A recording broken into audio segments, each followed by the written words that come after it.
Hello, everyone. Welcome into Boiler Ball Postgame in the Lounge. I'm Sam Springer, Dustin Schutte, also in on this postgame, and the Boilermakers walk away with an 8-point win, 81-73. Dustin, this was, and we said it in before the players came into the presser, and then TKR even said it. This was a weird game. Yeah, I mean, by the way it started, could not have started any better. 9-0 out of the gate, forced, I think it was 3 turnovers and an air ball. And you just thought that this was going to be a runaway for Purdue. They were happy to be back on their home court, back in Big Ten play. Got a 3-game homestand. What a way to start it off. And for a majority of the game, they were ahead in that double-digit range. Got up by as many as 23 in that second half. And then, we'll talk about, I'm sure, the end where it just didn't quite weren't able to close the door. Kind of left it cracked there for Washington at the end for them to be able to make some plays. But, there's a lot to talk about with this game. And, with about 8 minutes left, I thought we were going to have not much to talk about because I thought it was going to be another 25 or 30-point win. But Washington made a game of it late. Yeah, it was. I posted about it a couple of different times. Purdue up was, made this statement of Purdue's up 16, and it just doesn't seem like they're ahead by that much. Just kind of the way the flow of this game went, it just was real weird. They shot, like in the first half, they shot almost 68%. They were up 16 at the half, or 17 at the half, and it just didn't seem. But they also had 8 turnovers to Washington's 10. So like they were kind of sloppy with the ball at the same time, and it was to me the weirdest feeling to have a 17-point lead and go, how in the world did we even get a 17-point lead here? Yeah, and what was weird is like there were people I saw saying, how are we up 17? And then at the same time, people saying, I can't believe it's only a 17-point game. Like that just kind of shows you the weirdness of this game. I will tell you one thing that I've picked up on, and it's happened to me, or it's happened, I think it's fair to say it's happened in 3 of the last 4 games now, Auburn, Wisconsin, and now tonight against Washington. This was another game where Purdue had a 9-0 run to start the game. They had a 6-0 run to start the second half. Outside of that, you don't have like that 8-point run, and it doesn't have to be a big run, but you don't have that 8 to 12-point run where you hit 2 or 3 threes in a row and the crowd just gets ecstatic. Like you point to that and say, that was the momentum changing moment. That was when the crowd got into it. We just haven't had those moments. It's been kind of death by 1,000 cuts. And that's what makes me wonder. Like you would keep looking up at the scoreboard in the Auburn game and you go, oh, yeah, they're up by 10. Oh, they're up by 15. Oh, it's a 20-point game. And I think kind of the same thing happened against Wisconsin, and I felt the same way tonight because I was about to tweet out at one point, Sam, like, Purdue's not playing their best basketball tonight. And then you look and they're shooting almost 70%. I'm like, well, that's not true. Like I think it was an oddity in the fact that you didn't have, again, you had the big run to start, but you didn't have that run where you just hit 2 or 3 straight threes and blew the roof off of Mackey. And by the way, at 1.2, when they had that big lead, I think the turnovers were 7-1, 6-1, something in that category. So Purdue was doing everything right. They were winning the rebounding battle.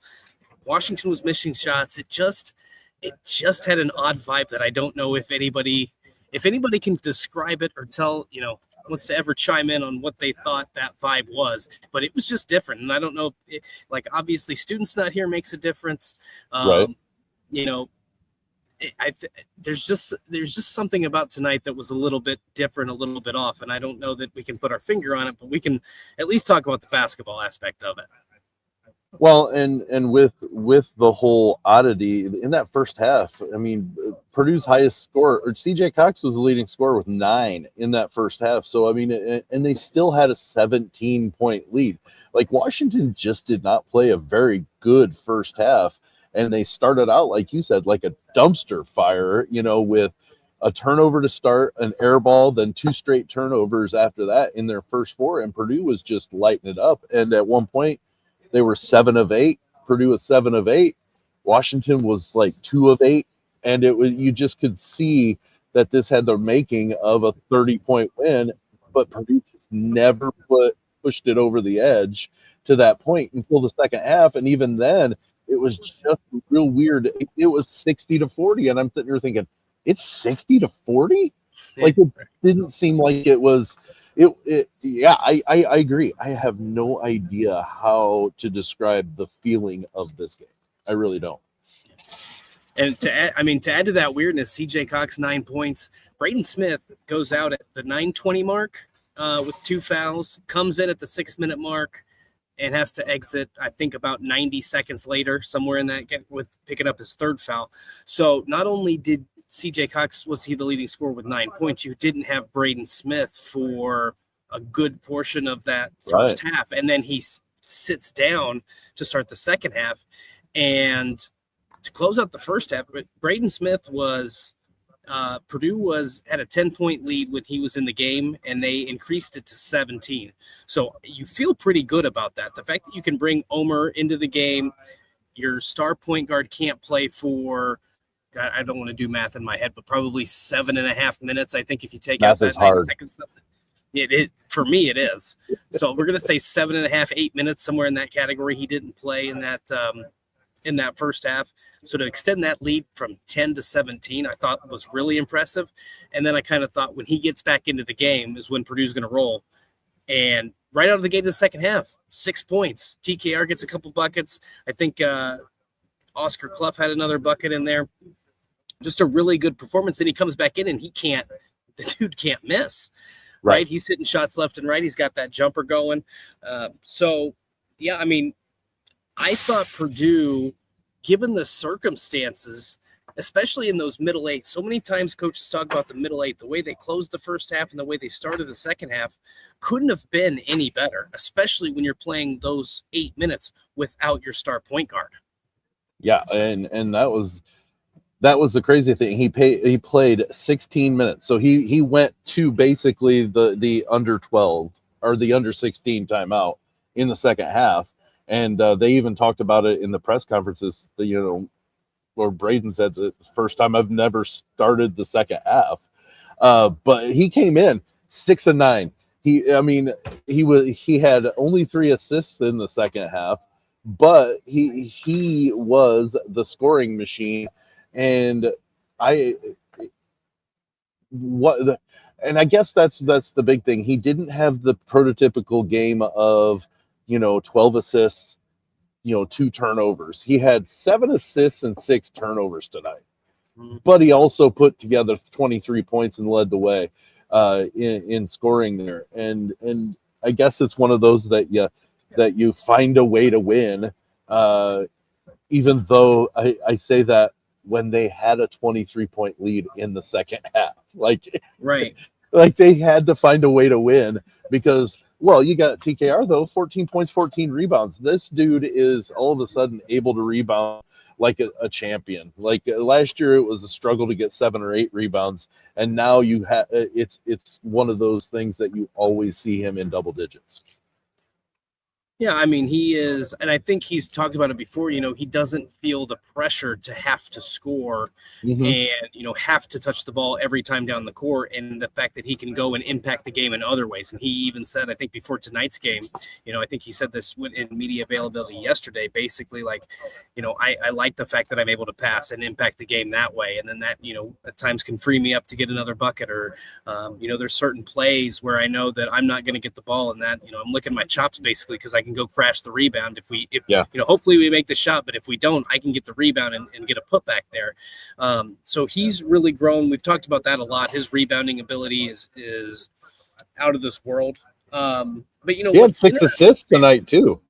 Yeah. There was a point where I think it was at half. He had 12. I want to say he had 12 points. Again, this is going to be a theme all year, Sam, is where I refuse to look at the statistics that are in front of my face. He had 8 points at the half, Dustin.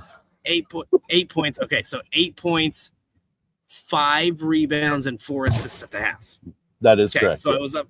Okay, so I had it in the back of my head, and I didn't tweet it, and I didn't say anything. I thought, are we looking at a TKR potential triple-double here? Because wouldn't that be something? And Yeah. the thing let me point this out real quick, and then I'll let you talk. No, that's fine. Go ahead, please. So the one thing that I really think, I know TKR has always been a really good passer, or he's gotten better. You know, the last 2 years he's been a really good passer, I should say. Mm-hmm. His lob passes to Daniel Jacobson are really good. Like the way he is instinctual with that. He caught that bounce pass early in the game today from Braden Smith, and almost immediately was like, I see I see Daniel at the rim, lob it up there, throw it down. That's such a threat when you have multiple guys on the team who can throw that. And I know obviously Jacobson gives them a tall target at 7'4", but you still have to be able to put that right on the money. And Trey Kaufman-Renn over the last couple games has been able to do that, and that is such a good threat for Purdue to have. So that's just another, I feel like we talk about the skills that he's continued to develop. That's another one that I think is really going to pay dividends as this season goes along. His ability to get Jacobson the ball in that position to just throw it down. Well, and the crazy thing about that alley-oop that he sent up to Jacobson, it looked like he was going up for a shot. Like it looked like he was going for the shot, and then all of a sudden it was such a I thought, man, that's a horrible show. That's not a shot, because it's just the way. And so, yeah, I mean, think about that. They have two guys that can throw up that lob pass almost to perfection. I mean, don't get me wrong. Right. They're going to not be on point every single time, but they've got such capabilities of throwing in a lob pass to, yes, a 7'4" center, but still, you've got to catch it, and he's got to catch it and put it down, because if it's not in the right place, he's not going to catch it. And but yeah, those guys, have that down. One thing I wanted to talk about is Omer Meyer. I mean, he was asked, and you asked Coach Painter about it, is, when with the U20 or U18 and U19 teams that he played with this last year, he went, he was basically the guy for Team Israel. But in his Euro League, he's barely sees action. You asked Coach Painter about that, and he said, I would imagine that, that's something that he takes into consideration. But he also said tonight in his portion of the presser, Omer did, that, he knows what he can do. And when he stepped in for Braden, it was like, and I don't want people to think that, well, do it without Braden. It was almost like Braden wasn't off the floor. Like he played that well running the offense. Now, did he assist the way that Braden does? No. But like you said, they grew the lead with Omer running it. There were about 2 or 3 questions I wanted to ask Coach Painter about Omer tonight, and obviously didn't get to all of them. And the first one, Sam, I kind of stumbled through it because I forgot. I lost my train of thought mid-comment, and so I'm like, oh, great, I'm just going to look like a jackass here in front of Coach Painter. But anyway, my question to him was, he talks a lot about how it's hard to be consistent with inconsistent minutes. And I understand that for a lot of the high school kids, or maybe a transfer kid that comes in, kids that have played a lot, are used to or accustomed to playing a lot. And then all of a sudden, you're the star of your AAU team, you're the star of your high school team. And then you come to Purdue and you got to sit, or you got to play 4 to 5 minutes or 10 to 12 minutes when you are used to playing, 25, 30, whatever the case might be. And I was curious to know, was it an easier conversation because Omer's been through it, and say, look, we've got a really good point guard. We think you're a really good player. We know you're going to be a really good player in time, but your role is going to be similar to what it was in EuroLeague. And Omer just go, okay, yeah, I've been in that role before. Is that an easier conversation than a traditional high school student, coming into the program? What Matt Painter said was basically, I would think so. I don't know. Basically, I don't have his brain, so I don't know. Right. But I think there's probably some truth to it. The other thing too, and the reason, I guess the genesis for this question, and I wanted to ask this one too, when Omer's on the floor, he plays with such confidence. Like there were times last year where Camden Heide and Miles Colvin, and I'm not calling those guys out, but at times when they would miss shots, it was almost like they were gun shy. Like they would hold the ball too long, try to pass it, have open looks, and they would just hesitate. Omer doesn't do that.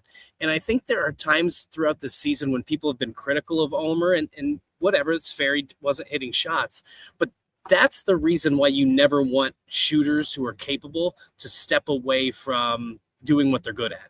And Right. Omer's a good shooter, and tonight was an example. He hit the shot falling away on the baseline at the buzzer. He hit a pair of big threes tonight. This kid can shoot. He just doesn't get all the opportunities. And so I love his confidence, and I love the way he's playing because, again, at some point, and maybe it's going to happen in sooner than we think, but maybe at some point in February or March, if he gets on kind of a heater like Jack Benner does, like I think that's going to be something we see at some point where he just has 4 or 5 games where he goes on a tear. Now, he's not going to score 20 points a game, but can you imagine if he might hit 21?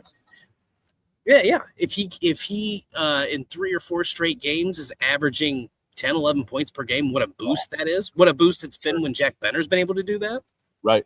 Well, yeah, and you mentioned Benter doing Benter things, drawing an offensive foul at kind of a critical point, not that I forget when it was. I believe it was early into the second half, and Purdue was up, but they were, again, this game was so weird, and it was pinpoint it.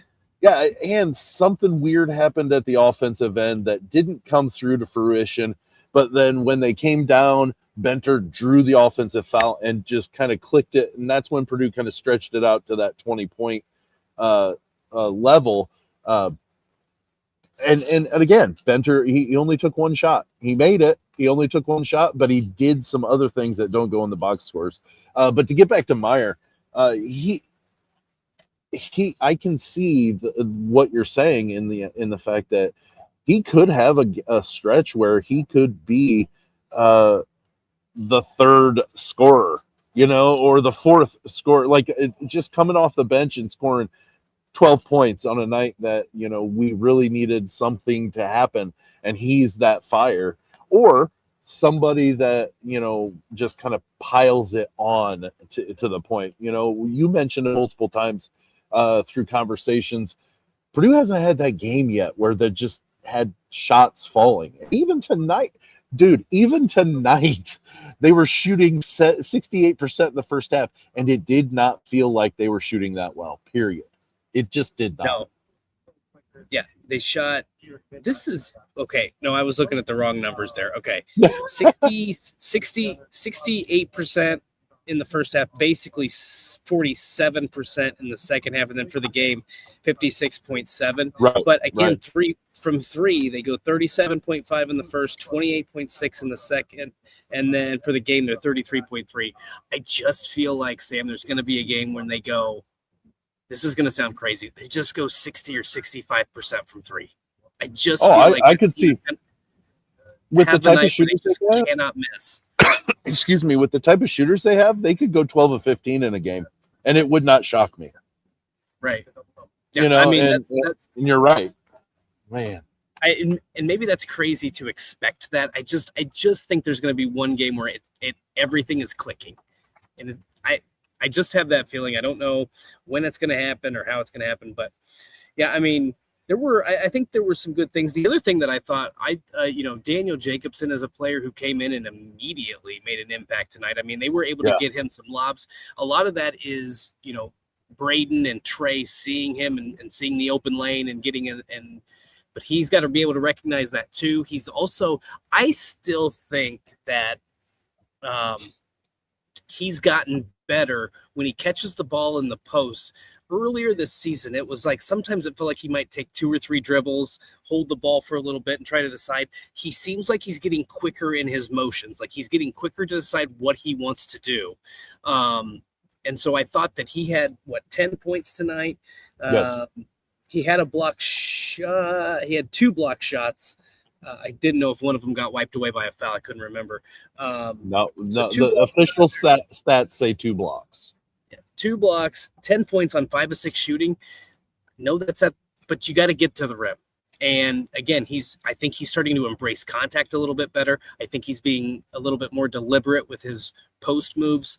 And then that's something I honestly thought he could have a 16 or 18 point game tonight. The way they were throwing the lobs and leaving him open, I was like, if they don't adjust, that's going to be there all night. And Braden will get him the ball every time in that spot. So I think he was another guy that was an unsung hero tonight, just because of the impact he was able to make. I know he didn't do he wasn't great on the glass tonight, just one rebound. You'd like to see probably that closer to 4 or 5, but Right. Purdue had no trouble on the glass. They won that rebounding battle. This is 37-25, outshot Washington. So, like, the one thing, I've got 2 thoughts on this, and I know I'm kind of hijacking this. No, you're fine. But first thought was, you've probably got the first half stats up in front of you, don't you? So I don't have to go do this. I do. What do you need? Okay. What was Purdue's first half turnover number? Was it 3? 8. They ended with 8 in the first half? Yep. Wow, I was way up. Okay. Half one. Okay. They ended the game. So ended the game with 17. So they had a pretty bad second half when it comes to turnovers as well. Well, point being is at one point it was 6-1. Purdue had one, and for a majority of that first half, I thought they ended. I didn't realize they had that many at the end of the half. Shows how much I was paying attention. So turnovers became a problem in that game. I think Washington probably upped its defensive intensity. I think probably also, I know Braden had quite a few turnovers tonight. I think also maybe a little bit had to do with Braden not being in the game for a stretch there. That's probably when they had the turnovers in the first half. The second thing, Sam, and this is one thing I wonder about the last 2 games when it comes to Wisconsin kind of creeping their way back into it late, and then Washington creeping its way back into it late. Purdue has not played really a close game since the Baja Mar Championship when they played Memphis in that first game. Yeah. Like every other game has been decided by double digits. Even the game they lost to Iowa State was a double-digit game. Like, these games have not been close. And part of me wonders if there's a little bit of that 18 to 22-year-old mentality where we get up 20, 25 points, and now we're on cruise control. Now we just cruise. We've stolen their will, and we're going to cruise to a 15 to 18 point win. Let's get Jace Rail and Aaron Fine and Sam King, some of these other guys into the game. And it just makes me wonder, like, is this going to be a problem when they get to a close game at some point? Or are they going to bow up and say, and there'll be a focus for a full 40 minutes?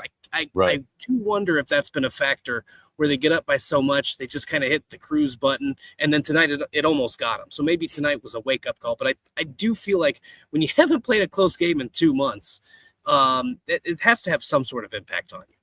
Well, yeah, they only won by 8 tonight. That what we've been used to the past 6 games since they got beat by Iowa State. We were used to a 20-point cruise, like you said, and now all of a sudden, I think it's possible that you're absolutely right that they've got a little bit of the well, we're up, we can just put it on cruise control. And good thing it happened now, if they're going to learn from it, because you don't want this happening.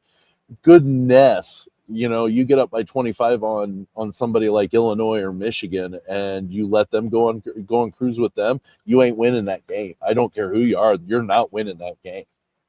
I'll make a bold prediction and say they're not going to get up 25 against Michigan. It could happen against Illinois. I don't think it will happen against Michigan.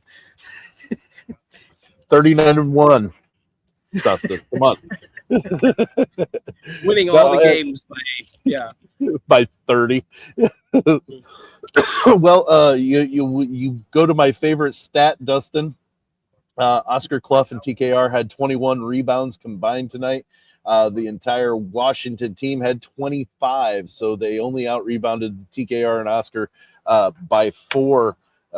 It really says to me a lot that TKR, and he was even asked kind of that question about, does the fact that he plays a true position this year make a little difference in his rebounding? And he said that maybe it does, but he really doesn't know. I truly think it does. I think the fact that he's not having to man up against a guy that's clearly bigger than him and possibly longer in that post, helps him be able to position himself for rebounds. I really do, seeing that he's a double-double machine now. Yeah, I think that's made a big difference. And I know coming into the season, it's something he said. He knew, hey, I'm the most physical 4 in the country. And, when I'm not giving up basically, 20 to 30 pounds and 4 or 5 inches, I can be a much better rebounder. And even then, I'm thinking, okay, so if he averaged 6.5 with Clough coming in, I was thinking if he can average 5 to 6 at the 4 spot, right, that's a benefit. But no, he's leading the team. He's averaging double-digit rebounds this season. He's probably going to be up to 11 or probably somewhere in that category, because I think he was at about 10.4 coming in tonight. So he'll probably be right around 11. Yeah, he's been outstanding on the glass. There's no doubt that's been the biggest improvement for him, and it's been a big reason why Purdue has just been dominating everybody they've played on the glass basically this season. He was at 9.8 coming into the night.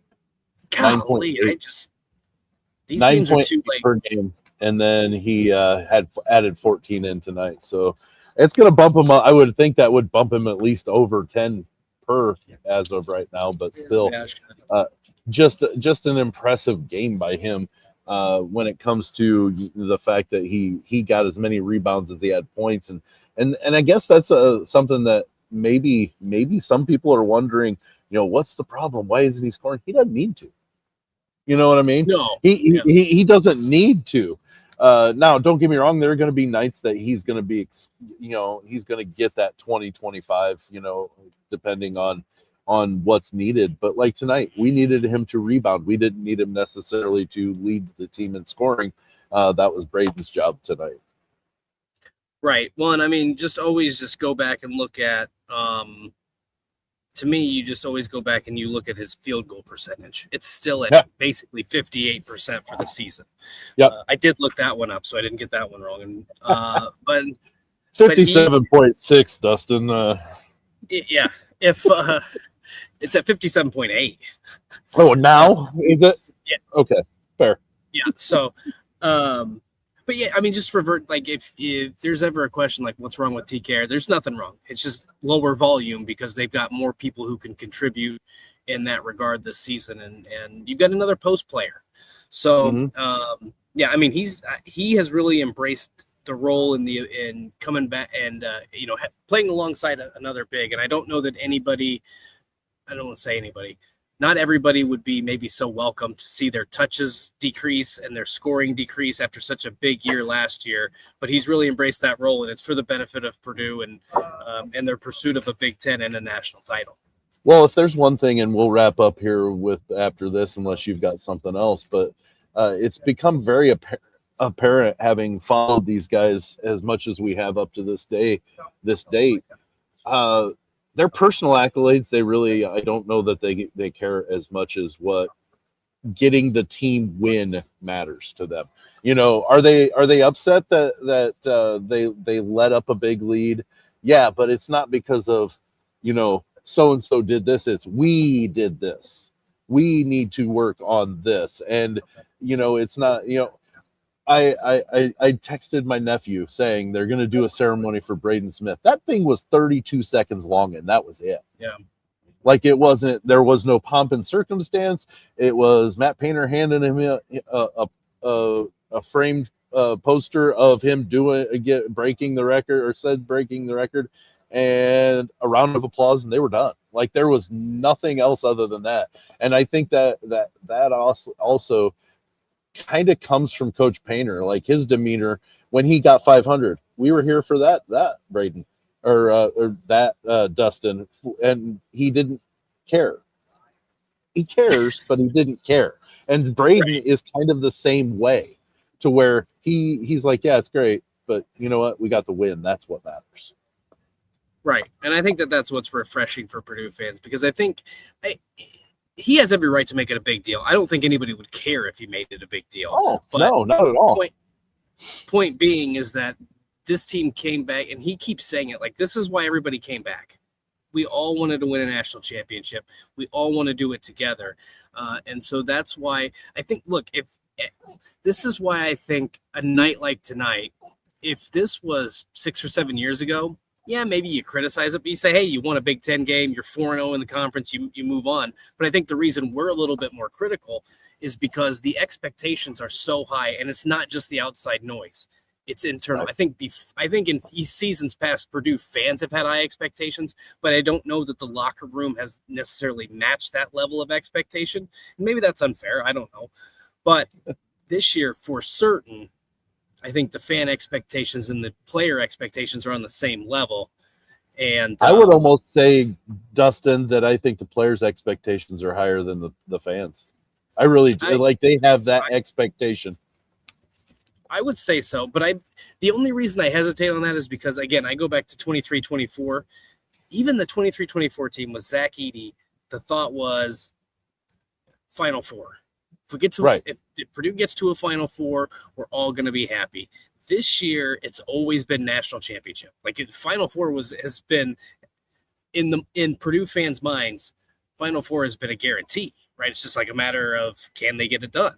And that's why I say I understand what you're. So, yes, the players want to win it more than the fans. Don't ever get that. But they have a true belief, and they know that they need to play perfect. And so that's why I think after a game like tonight, remember that Minnesota game after that was immediately after Iowa State, correct? Yeah. I'm telling you right now, watch out Penn State. I agree. I really do. And I don't know that it's going to take a half to get started on it. You know what I mean? They may come out right away and just, impose their will. Now, could we be wrong? Absolutely. I mean, the sky could be purple tomorrow. I mean, but my point being is I would be shocked if they don't come out and just Lord be with the Penn State Nittany Lions as they come into Mackey Arena on Saturday because of what happened at the end of this game. And it just is fortunate that Purdue won the game instead of falling short, some massive collapse. It just such a weird game tonight, man. Yeah. I mean, they were and we kind of talk about it. We'll close up here, but we kind of talked about it. Like, they were never really in threat of losing the game. It wasn't like it became a 4-point game at any point. Right. They had some shots late, call time, whatever. It was just not the way you want to close a Big Ten opponent when you played so well for a majority of the game. And so that's, again, to some level, I think we are just being a little bit nitpicky. In other seasons, we'd probably just say, they got the win. They were up by 23. Final score wasn't as close as the final score, and then you move on. But because of everything surrounding this season, we get to dissect it a little bit. I saw a comment on one of our streams that said you're making a mountain out of a molehill. And you know what?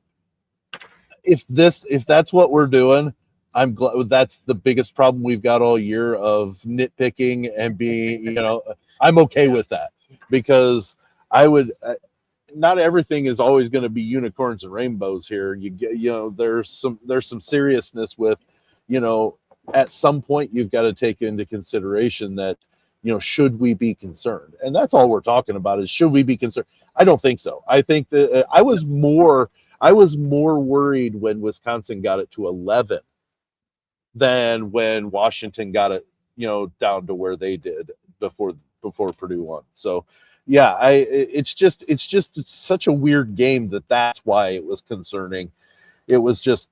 It didn't seem like we were up 17, and then it didn't seem like we were up 23, and then all of a sudden, holy crap, we're only up 11, and it was such a weird game. But the W is a W. Purdue's 4-0 in the Big Ten, 14-1 overall, number 5 in the country, and now they've got Penn State coming in on Saturday. So that's it. I mean, that's it. That's all there is to it. We'll see you guys on Saturday. Yes, sir. Thank you for joining us this fine evening, and we'll see you on Saturday.